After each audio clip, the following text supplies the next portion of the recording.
everyone. Welcome to CMO Weekly, the show where we sit down with the world's top marketing leaders to uncover the bold moves, tough lessons, and breakthrough ideas that shaped their journey.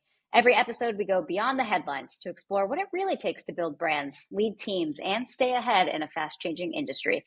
I'm Haley Clover, and this is CMO Weekly. This episode is brought to you by Open Fortune, the only marketing company putting your brand inside actual fortune cookies. Yep, those cookies that you crack open after dinner. They're now prime real estate for your brand message. Open Fortune distributes millions of branded fortunes every month through thousands of restaurants nationwide, giving brands a moment of surprise and attention that no banner ad can match.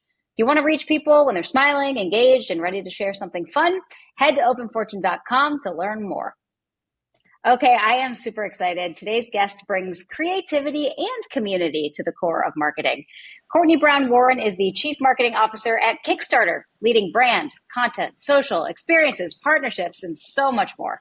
Since joining in 2023, she's delivered Kickstarter's first ever out-of-home campaign, ignited social growth by 482%, and engineered a 1,300% spike in YouTube subscribers. That is incredible. We will definitely be talking about that. With roots at Twitter, Audible, L'Oreal, the list goes on. She believes innovation comes from environments where teams feel both safe and creatively challenged. Courtney, welcome to CMO Weekly. Thank you for having me. I really appreciate the nice opening. Oh, gosh, also, yeah, of course. Dust your shoulders off a little bit. Wow. Seriously, I always say you did all the work. I just put it together in a nice little bio. But we have so much to dive in on. You've done amazing things. And as always, we are also joined by Carlo Palomino, the president of Open Fortune. Carlo, thanks for joining again. Always happy to hear, pumped, and really excited about this one, no doubt. Yeah, this is really great. Courtney, I know for sure we want to learn more about your career journey and just how you even found yourself, where you are now at Kickstarter. So will you give us just a little bit of background on where you started?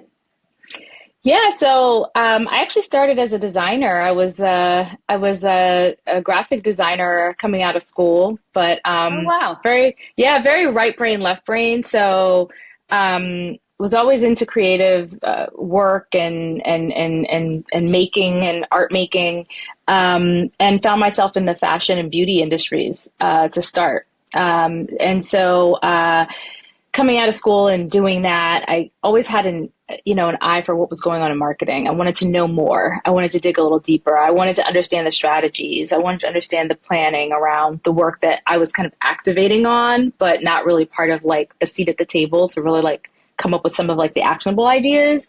And so I always sought ways in throughout my career, just out of interest initially. And then slowly it became out of just, sheer like will to do more as I saw where my career was going. So I started off in fashion and beauty, as I said. I ended up cutting my teeth in media and was at Time Inc. for many years, where I did branded content, and we were developing all types of innovative ideas and campaigns for advertising on the advertising side of the business, publishing. And as publishing kind of saw it was making its way and kind of finding its way, and advertisers were kind of slipping into finding other forms of media to put their dollars. I went over to Madison Square Garden, and I was the VP creative director there for a few years, and spanned across entertainment and sports. That was a really interesting time of my career. And after that, went out on my own. I was doing some work in nonprofit and doing big campaigns with nonprofits like GLAAD and the GLAAD Awards. And then got a call from tech and said, "Ooh, that would be really interesting." That's when I went over to Audible. And at Audible, I was also launching big features and doing a lot of the work I had been doing. I was doing TV spots and things like that, even though it was on the tech side of the business, but had an interest to learn more. And so while I was on their international and their new business side, I actually started to get into their product marketing and learning more on the product side of the business as well. So by the time I left there, I was just in the international side, helping products go from the US to the rest of the world, and kind of learning how to really make sure that products didn't feel US made and just shipped everywhere. I really learned about cultural nuance and all of that. So from there, went over to Twitter, where I was the head of global brand. And then that was really taking me into the leap. Okay, you're just beyond marketing. I mean, beyond creative now. You're really seeing marketing, big picture marketing. And I started to do that a little bit at Audible and really jumped in and was doing that much more at Twitter. And then when Twitter was acquired. Went through its changes. Went through its changes. I got the call from Everett Taylor to come on over to Kickstarter, and from Kickstarter, I started on the brand side, and then kind of climbed my way over to taking on a bigger chunk of the business. So now I have marketing as well as our outreach function, which is our sales and creator success functions as well. So yeah, it's been a journey. It sounds really simple. I tried to simplify it as much for you guys, but no, it's a much longer journey. I'm exhausted in the best way. Yeah, that was crazy. Yeah, that sounded like you've had an incredible career, and it's all shaped you to be a very well-rounded CMO, I imagine, because you've had experience not only on the actual creative side of things and understanding how all of that would work to push a campaign forward, but the branding side and the storytelling. And so all of the things have been able to help you, to where you are today. Yeah, I would say so. It really is incredible, Courtney, that you jumped around, like from publishing to venue to to tech, and it's like it's social. It's pretty incredible that you've been able to lead that charge across the board. Curious, shout out to the guy if he's here, if he hears this. Madison Square Garden, Ron Skatarzak. Did you work with him? Oh, I know that name, but and I think I did. Yeah. He was the CMO, I think, while you guys were there. He's an advisor. Yeah. Oh, that's amazing. Yeah. We had a few changes in the 3 years that I was there, but I know that name well. Yeah, for sure. That's awesome. I have to let him know like today that you're on the podcast. He's going to be so psyched. Yeah. Oh, that's awesome. Yeah. I had a great experience there. Did you ever find that it was tough to jump industries like that? Was there ever pushback in your experience? I saw the most interesting article the other day about how it was a debate whether somebody needed to actually have experience marketing for, let's say, an auto industry or a car company if they have never done that before. Did you ever find that to be a barrier or a challenge when you were? Yeah. It was definitely a challenge. I think I'm a glutton for punishment. I think I'm just like a forever learner, and so I like the challenge. Yeah. But this is what I say. I think that yes, there's industry know-how, and there's definitely industry expertise that comes from, like, you've been in the auto industry for your whole career and you know the ins and outs of the auto industry. But there's also, for what I do, there's brand storytelling. And you can tell a story, And I actually learned a lot of that at Madison Square Garden. The fandom, learning about the fandom, learning about telling a story, understanding how to tell that story because when I went to Madison Square Garden, I started off on the entertainment side of the business. And then they gave me sports. And I had never done sports marketing in my life ever. And I was a little daunted at first for half a second. But my husband is a huge sports fan, and he helped me a ton understanding the dynamics of sports. And I mean, he's just a fan. So the fandom really fed me. And when I realized that, there was a light bulb went off. When you understand that the fandom can feed the storytelling, and it regardless of whatever the story that you're telling, and if you're a good marketer, you figure out that, okay, what's that thing? What's that, that thing that people are leaning into, and why do they care? What's their why? Then you can kind of thread a needle there. And I don't think you have to have been in that industry for 25 years to understand how to do that. So that's really what I believe. The storytelling is the key, and understanding how to tell a good story. That was awesome. And I'll say one thing to that.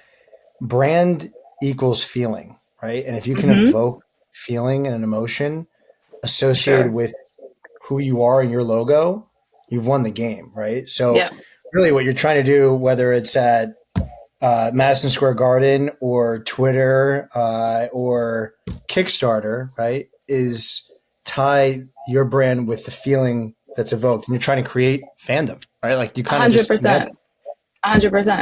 That's everywhere. right? That's like, to me, that's the secret sauce. It's like, how do you get people to engage? You understand their why, you tap into their why. The data needs to tell you that. And then there's like heart and science. There's art and science and a little heart in there, into how to tell that story. And once you kind of, that's it to me. I think I'm probably oversimplifying the job a little bit, but, understanding how to thread that needle through, getting at the genesis of people's why, really helps you do your job and do your job well. Yeah. So what was it specifically about Kickstarter that got you excited to, you know, move again industries and join the team? It was super interesting and compelling to me because I'd heard about Kickstarter and kind of like the earlier, I know it was that we were born in 2009.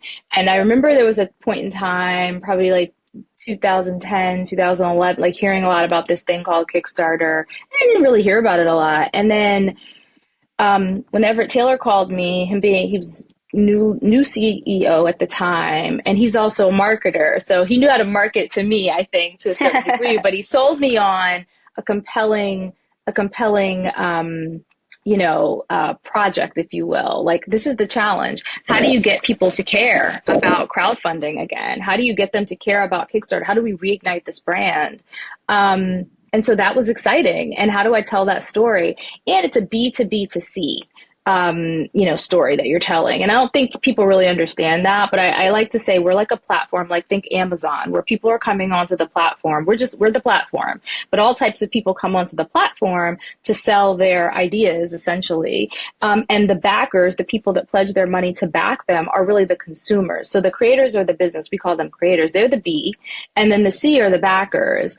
So how do we tell the story to the creators to get them to come onto the platform, and then get the backers on the back end to really want to come in and support the creators? So it was an interesting challenge. So that's how he sold me on it. Yeah, that is a challenge, but you've obviously had explosive growth. Some of those numbers I mentioned in your bio are insane. So let's talk about those. Yeah. 482% social engagement increase and 1,386% increase in YouTube subscribers. I mean, those numbers are like mind blowing. So what is the actual marketing strategy or content that helped create those, I create give that that success? to the content and social team. Like, I will say what I say to people on the team is, if you have an expertise and you have good ideas, come to the table with those good ideas, and how do we get those things to roll? So I do not micromanage at all. So I say that's definitely a team effort. I will not take all the credit there. But we looked at SEO. We looked at how to get, how do we get people in through our SEO? So we spent a lot of time looking at that. That really helped us. And also telling a really good story. We've got a really smart social media manager who's in there doing her thing on the back end, very quietly on the back end, editing videos, finding interesting stories to tell, and trying to, amplify the message of the creators on the platform. So we spend a lot of time digging through the platform to find those interesting stories to tell with, we've got about over 15 categories. So she's dipping and diving through different categories to find interesting, campaigns that she thinks will relate to our, our social audience. And that is the reason that we've done so well. I will not take, and I think, also we've had some really interesting programs to tout. So then those are really interesting as well. So we're kind of we tried to come in hard. So as soon as I came in, I was just like, okay, what can we do?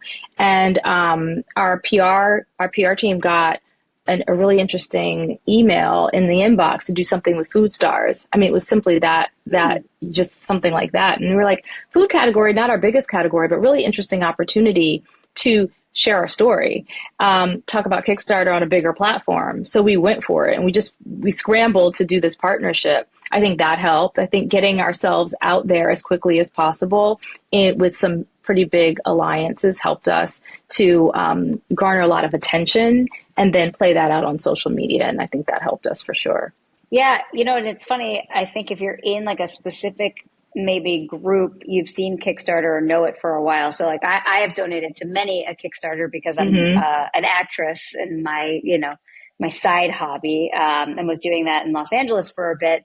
And so a lot of my friends were using Kickstarter as a way to fund their short films and the projects that they were trying to create.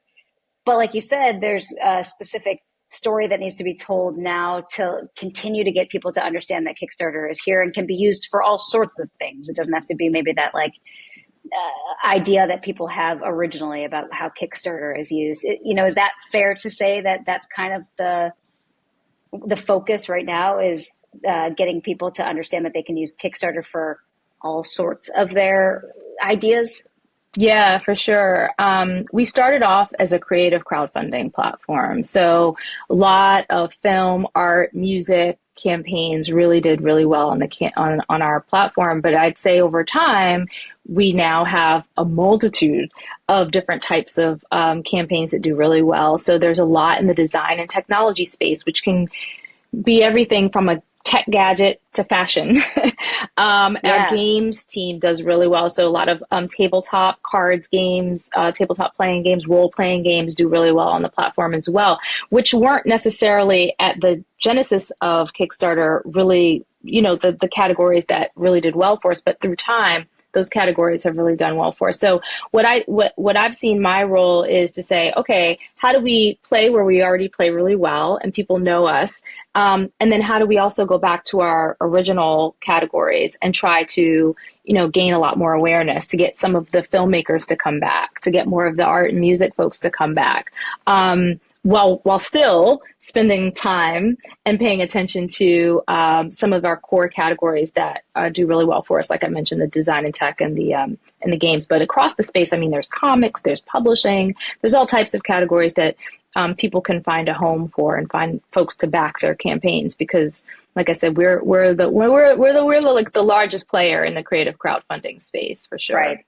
Yeah, that is so interesting. I was thinking about, I do not know if Cards Against Humanity started on Kickstarter, but when you talk about table games, I'm like, now that you're saying that, I totally have seen a lot of those types of games that are like, hey, I've got a really fun idea. This is, your family and your friends are going to absolutely love this, but I just need help getting it going.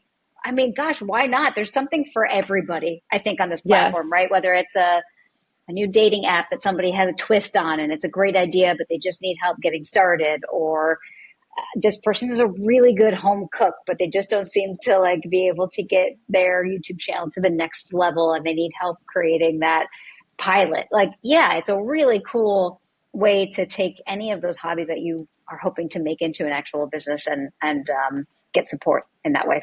And the thing that we're trying to do now is not just be this platform where, okay, you can get the funding, but we also want to be a launch platform. So like you mentioned, like you may be a home cook and you may have this YouTube channel and you want to get things off the ground to the next level, or you may be a filmmaker, but you need distribution. So we're trying to find partnerships and, ways in for creators, all in service of the creator, to say, okay, you can launch your idea, you can get funding here, but you can also get distribution here. So some of our partnerships, like we have one with Tubi right now, which is about getting distribution on the Tubi platform. So you can launch, keep your creative independence, stay a creative filmmaker, an independent filmmaker, by getting funded on Kickstarter, but then get distribution on Tubi. So we're trying to find synergistic ways to continue with the creator life cycle. And give people a way to launch and go out into the world beyond the funding that they get on Kickstarter. Yeah, that's really cool. It helps, I think, give people some motivation to do it too. I think there's probably a bit of storytelling around like not being scared to do it and try and put yourself out there as well, but knowing that there's additional help and resources. If this works, right, then that's like, that's awesome. Yeah, for sure. That's so smart. So smart. So with all of your, you just mentioned a few things about social media and, your awesome employee that's like in the trenches looking at all of the social posts and how people are talking about you. But then you also mentioned, partnerships and sponsorships and how you're talking to the community. You are overseeing all of that. So as an actual, CMO and as a leader of the marketing team, how do you find consistency across all of those, different groups of people and channels that you might be using? Yeah, I mean, I think a lot of it's around just making sure your strategic goals are aligned to the company goals.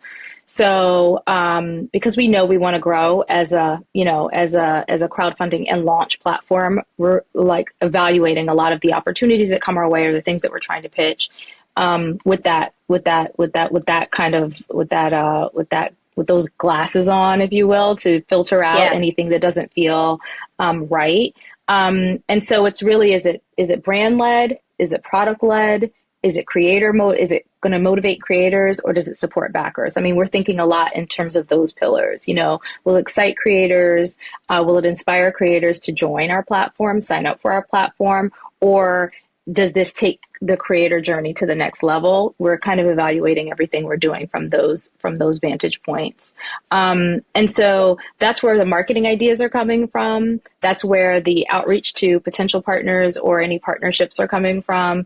And and a lot of it is idea generating from the team, giving them the space to say, okay, what do you think? A lot of it is, if a good opportunity comes, how can we make this work? Right. And a lot of it is just making sure that the teams are talking to each other. I feel like I'm just the orchestrator at this point, trying to help generate good ideas with the team, obviously, but then orchestrating and letting people go out and be the experts that they are. I've got the outreach team that is making determinations on what are the right creators to spend time with, and really where should we be spending our marketing dollars towards extra support. And then I've got the marketing team on the marketing side really saying, okay, this is the content plan. This is the social strategy that we know will work. This is the experiential ideas. These are the places that we think we should sponsor because we think these are the places we need to be. And then I'm the one who evaluates that and signs off on that and goes from there. But it's nothing without a talented team. Yeah, it's funny. That's definitely. Oh, sorry, Carlo. Go, I was just gonna say, go. across the board, like what Carlo and I have heard so many times, is that sentiment of letting the folks that are, you hired them for a reason, letting those folks 100%. do their job and run Mhm. with it. We just tend to see that those are the most successful CMOs that we talk to, and the business is the most successful. There has to be that level of trust amongst the team. Otherwise, you couldn't possibly do all of the things that need to be done to run the business. So, but it's also just as important to have a leader that understands that there are people that might have a better insight into something than they do, but facilitating that is just as important. You know what I mean? Like there For does sure. have to be somebody that is kind of moving the pieces around the board to make it work. For sure. The For Yeah. orchestrator. sure. I love it. I love it. Mm-hmm. You touched on something earlier that struck a chord for me, and I know Haley and I have talked about it separately, but we couldn't agree more that for marketing, it starts with brand and it starts with the Mm-hmm. why people want to be involved, why people even would care, have data inform it, and then double down on what you know is working based off of it, but go with that heart, art, and science all at once, like you Mm-hmm. said. So you've gotten the story down with Kickstarter, and I want to hear more about what that is. Like you've touched on it a little bit, but anything else you want to share? But if no one hears the story in a way that differentiates from others out there, it falls on deaf ears a little bit, right? So Right. tell me a little bit about how you guys take that why, the story that you built off of it, and then how do you distribute it in a way that people can actually hear it? Because like one thing we've noticed, we've had hundreds of conversations with some of the top CMOs in the world. Mm-hmm. And, a big thing that sticks out is you've heard it, I'm sure. It's like, we don't want to get lost in the sea of sameness. So even if you have a Right. compelling value story and a why and all those good things that really do matter for brand storytelling, if people are hearing it in the same way as everybody else, meaning the delivery mechanism, like, social and YouTube and everything, it's a little bit Mm-hmm. noisy, right? Like, Yeah. how do you take that strong why in storytelling, and how do you make sure it gets heard, listened to, remembered, and that people care about it? Like you mentioned experiential, and I thought that was interesting. Mm-hmm. Yeah, we do a lot of experiential. We're at a lot of very specific trade shows like CES.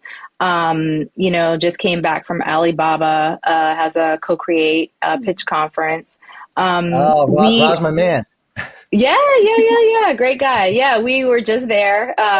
We really try to evaluate by category. So it could for Kickstarter is very different than the answer I would give you for Twitter or for Audible. But Sure. the Kickstarter answer is we look at the categories. So we think about where the creator is going to be and where are the potential backers. So we were at CultureCon, which is a very Gen Z audience, very very multicultural Gen Z audience for the last few years, where we knew we could tap into a lot of young creators, folks who are mostly probably in the entertainment side of things, art, film, music side of things, but we had a presence there, panel presence there to really tell the Kickstarter story and introduce ourselves. We know that brand awareness play may take time. So you don't necessarily expect you're going to see growth on the platform just from but that you are introducing yourself to this younger audience. You want to skew a little younger. You want to go where they are. And they're hungry to figure out ways to get their stories out there. So that's an example of like a space that we were in specifically focused on that very, very clear audience. Alibaba's Co-Create, a different audience. Being at CES is very tech audience. You're there to speak to, usually our larger creators are there. They're businesses. So, we use the word creators. Since I've come in, we kind of redid our brand strategy. And we said, we're really not just creators. We're creators, innovators, entrepreneurs. And we want to transcend from being just this, crowdfunding platform to being this, full launch platform. So because of that, we look at places and spaces to be, and we're like, okay, we can invest in these places where we know some of the more established businesses are going to be, because they are looking for market fit. They're looking to test their products. Maybe early adopters are going to be there for their products, like the Aura Ring. I always give the example because I love my Aura Ring, but the Aura Ring originated on Kickstarter. And so Amazing. a lot of those types of creators or innovators are going to be at a CES. So I just use those as examples, but that's the experiential kind of method. And what's the ROI on that? We're thinking about what type of creator is going to be there. Where can you have the one-to-many conversations as well as the one-to-one conversations to give the Kickstarter pitch at folks that are going to be at different stages in their process of understanding either awareness, maybe they're considering us, or maybe they're thinking of coming back. But we know we need to be in those places, and Experiential is a space that we do heavily invest for that reason. Courtney, you nailed it. And I think that's the beauty of Experiential, that you're getting deep rooted with people, right? Like when you're there, they are deep within the brand. And obviously with Co-Create, it's one of the larger ones. And CultureCon, I wasn't as familiar with that one, but it seems like it's a perfect fit. With those, you have hopefully hundreds, if not thousands, of people that have interacted with your brand, which is amazing. But obviously, the downside, like you said, the one to many, you don't get that opportunity where they can feel like you can with mass brand awareness, right? Like, yeah, it's that fine line you have to find of where you can drive that level of brand awareness that reaches the masses on that one to many, that still creates that emotional, deep rooted connection with the brand in those moments of experiential. And it's a challenging thing for a marketer, right? But that's to me is like, it is nuts. And you have to figure out where you want to spend where you want to spend your dollars, right? Yeah. So for us, it's like coming back around and you're trying to reintroduce yourselves to a lot of people. That place kind of gives us a way to kind of root ourselves and have a more intimate conversation with people to reintroduce yourself. So sorry to cut you off, Haley, but yeah. Oh gosh, no. We want to hear from you more than we want to hear from me. I just was going to say, you said giving yourself time to allow that brand awareness to work as well, which I thought was important too, because there are a lot of people we talk to that will only be doing certain things based on that. Okay, I'm spending $1 and I need to see my return on investment immediately. But there's something so powerful about having a team that backs you, knowing, okay, we're going to spend some money on brand here. We're not going to see it right away, but we are going to see it. You just need to give it time. Yeah. I think that's where I'm very fortunate that my CEO has a marketing background, because he understands that. So I'm not trying to convince him of that brand play. He understands the importance of that. I think that's where our partnerships play a hand too, because even though there's a brand awareness piece to the partnerships, we found a way to do some of our partnerships where there's an immediate response, where we get the creators to come onto the platform. If they're open calls, if you will, they're bringing people onto the platform. So you do see a quicker response. So we're playing, we play at different levels on the brand side, but I'm very fortunate, and everybody does not have, they're looking heavily into performance. They need to, they need to understand what that ROAS is, and they need to know that they can move. I'm not having to do that. We're doing that too, but we're spending a lot of time on the brand play because we are reintroducing ourselves to people to tell our story. Courtney, that is refreshing as hell. I thank you to Everett for that. Thank Everett for that.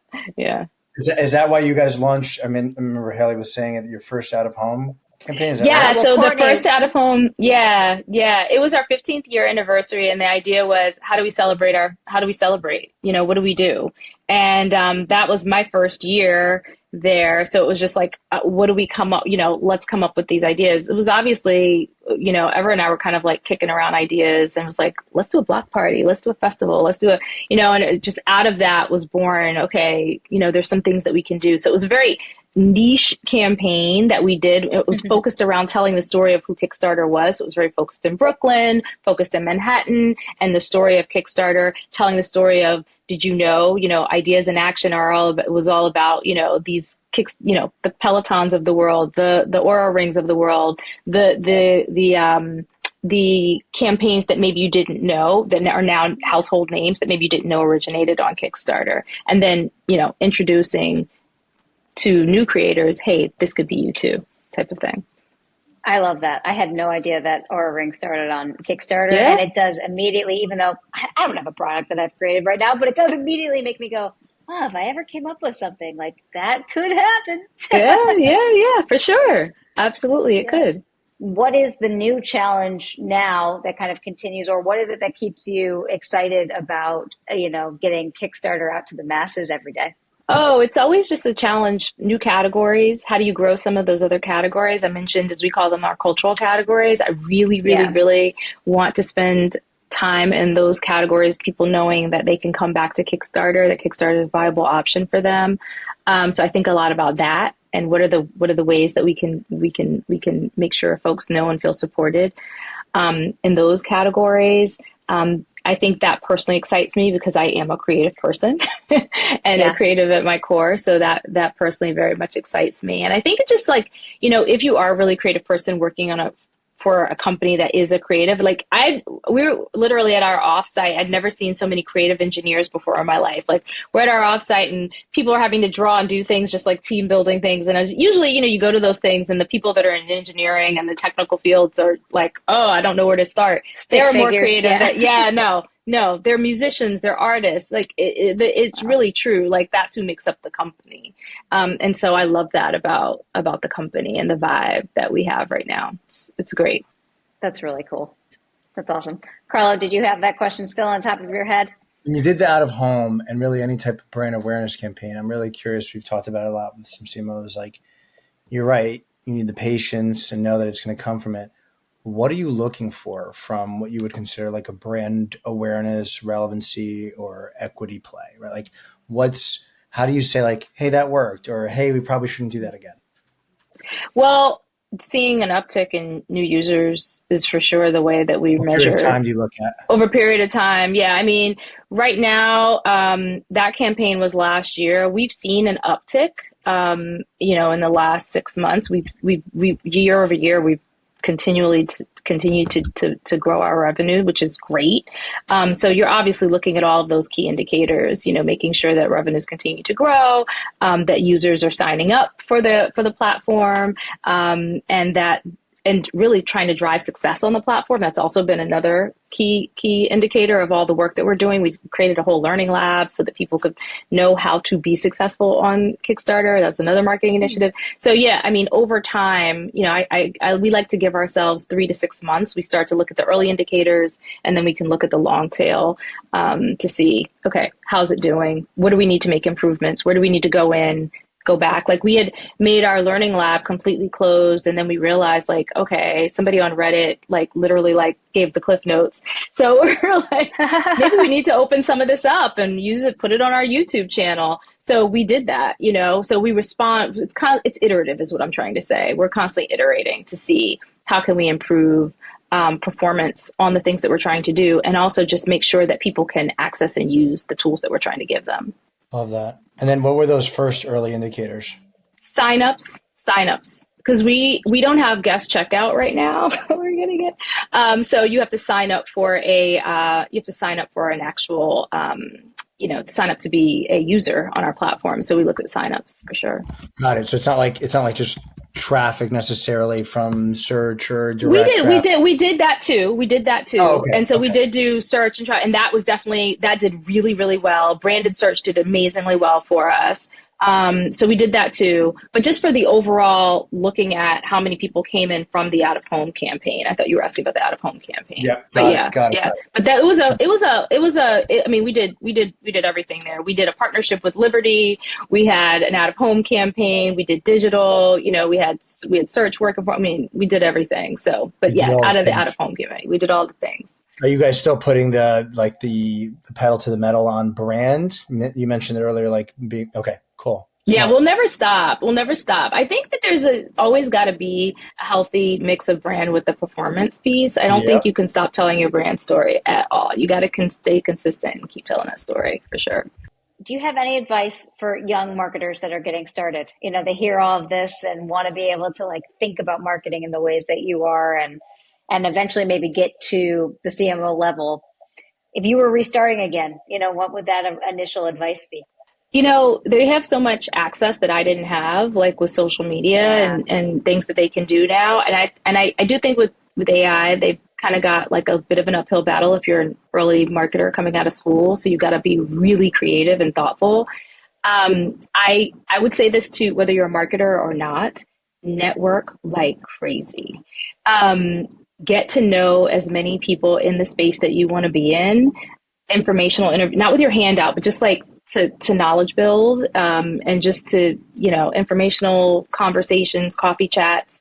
I would network like crazy, reach out to people as much as you can so that you can soak up all of their good, expertise, and use social media to your advantage. If you have good ideas and you have thoughtful ideas, get it out there, and create a social media presence if that is for you, because everybody cannot do that. But if you can, I think that's another way to really get yourself out there in a way that you could not when I was coming out of school. So use that to your advantage, because I think that that's definitely the thing that folks can do. Even just if it's LinkedIn, having a great LinkedIn presence. It doesn't have to be Instagram and TikTok. It can be a great LinkedIn presence and lots of connections and connection points with people who maybe you can learn from. That would be my advice. Yeah, I love that. LinkedIn is slowly becoming Instagram, and it is. It actually is. It actually is. That's I funny, shouldn't say but slowly. It's quickly becoming their social network. So I agree. Definitely get yourself onto LinkedIn. There are plenty of LinkedIn influencers and things popping up. There are LinkedIn influencers. Yes. Oh, yes, gosh. That's very true. I know I've kept you for a while, but I usually love to do a fast question round where it's more questions about you personally and less about your job, so we can learn a little bit more about you, if that's okay. It's just the first thing that pops into your head. Feel free to answer. Okay. All right. Okay. So what is your favorite city in the world? Paris. Oh, good answer. Have you been there a lot? Yes. Person dead or alive that you'd most like to sit down to dinner with? Oh, this is personal. My grandmothers, they were very big influences on me. Yeah. That's awesome. That's a great answer. Anytime anyone answers family, I'm like, that would be my answer too. Yeah. In 30 years, what do you think people will be nostalgic about? Ooh, in 30 years, what will they be nostalgic about? That's hard for me. What will they be nostalgic about? I would say personal connection, but I don't know if we have enough of that right now. It's true. We can be nostalgic about it still in 30 years. Yeah. As somebody that got their start in fashion, what is one fashion trend that you look back on that you took in that you wish you never did? Whoa. I probably it was probably a haircut. It had to be a haircut back in the day. I used to have it very, very, very, very, very short. But I think that was actually okay. But there was a time when I tried to be a little different and I cut my bangs really, really, really short. And I don't think that was a good look. And I see pictures now and I'm like, why did I do that? Oh, that's so funny.